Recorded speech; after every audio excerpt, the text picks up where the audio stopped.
जय Shri Ram. Welcome to pretty voice. संपूर्ण रामायण की सीरीज चल रही है, उसमें आज कहानी का चौथा देखें। आज की कहानी में हम देखेंगे जनकपुरी में जब श्री राम और लक्ष्मण जी गए थे। अभी तक हमने देखे हैं रामायण की रचना कैसे हुई थी, श्री राम जी के जन्म के बारे में, और श्री राम और लक्ष्मण जी ने विश्वामित्र के यज्ञ की रक्षा कैसे की थी, उसका भी वर्णन बहुत सुंदर तरीके से किया गया है। तो चलिए शुरू करते हैं कहानी जनकपुरी में श्री रामचंद्र और लक्ष्मण जी। कहानी शुरू करने के पहले हमेशा की तरह कमेंट में जय श्री राम जरूर लिख दीजिए। विश्वामित्र के साथ दोनों राजकुमार मिथिला के लिए चल दिए। सिद्धाश्रम के अनेक अन्य ऋषि भी उनके साथ में थे। विश्वामित्र तरह तरह की पौराणिक कथाएं सुनाते जाते। नए स्थानों और वनों में श्री राम उनसे पूछते और मुनि बड़े प्रेम से उनकी कथा बताते। सोन नदी को पार कर वे सब एक बड़े सुंदर प्रदेश में पहुंचे। वहां बड़े सुहावन वन थे। श्री राम ने उस देश के बारे में मुनि से पूछा। विश्वामित्र ने बताया कि यह मेरा ही देश है। बहुत पहले मैं यहाँ का राजा था। इसी प्रसंग में उन्होंने अपनी वंशावली भी राम और लक्ष्मण को बताई। रात को विश्राम किए, फिर वे आगे बढ़े। विश्वामित्र ने गंगा की उत्पत्ति, पार्वती की कथा और स्वामी कार्तिकेय के जन्म की कहानी राम लक्ष्मण को मार्ग में सुनाई। जब वे मिथिला के निकट पहुंचे तो नगर के बाहर उन्हें एक सूना सा आश्रम दिखाई पड़ा। श्री राम ने उनके विषय में जानना चाहा। ऋषि बोले, किसी समय यहाँ गौतम मुनि का आश्रम था। जब वे अपनी पत्नी अहिल्या के साथ यहाँ रहते थे तब इसकी शोभा अद्भुत थी। एक दिन बड़ी दुखद घटना हुई।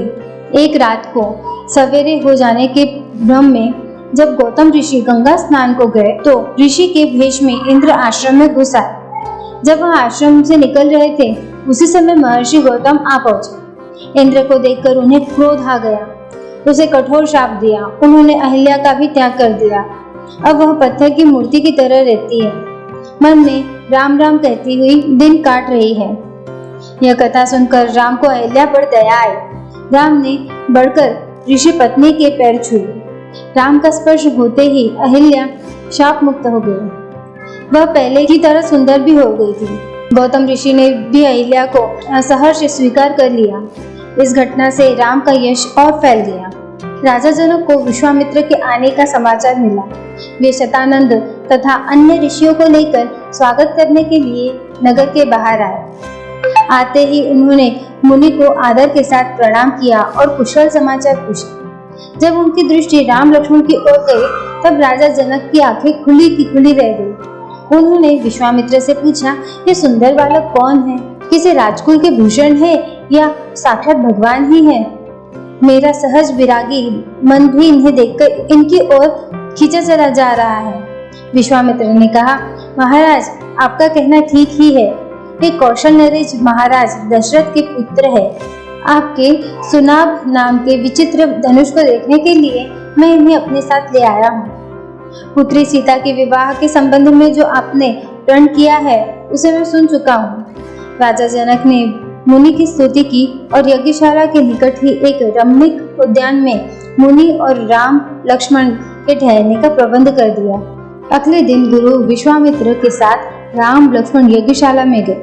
राजा ने उन्हें एक ऊंचे आसन पर बैठाया। विश्वामित्र ऋषि ने जब फिर धनुष की बात छेड़ी तब जनक ने सेवकों को बुलाकर धनुष ले आने की आज्ञा दी। यह धनुष लोहे की 8 पहियों वाले एक बड़े संदर्भ में रखा हुआ था। उसे खींचकर जब सेवक ले आए तब राजा जनक बोले, मुनिवर ये शंकर जी का धनुष है। देवताओं ने हमारे एक पूर्वज देवरात को इसे दिया था। इस भारी धनुष को कोई नहीं उठा सकता। प्रत्यंचा चढ़ाना तो दूर की बात, मेरे प्रण को सुनकर अनेक राजा और देवदानव आए और लज्जित होकर चले गए।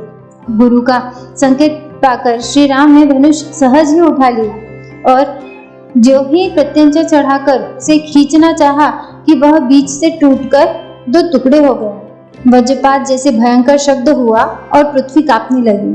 धनुष टूटते ही राजा जनक के हर्ष का ठिकाना न रहा। राजा के सौंदर्य और बल विक्रम को देखकर वे बोले, मुनिवर आपकी कृपा से मुझे अपनी प्यारी बेटी के लिए मनचाहा वर मिल गया।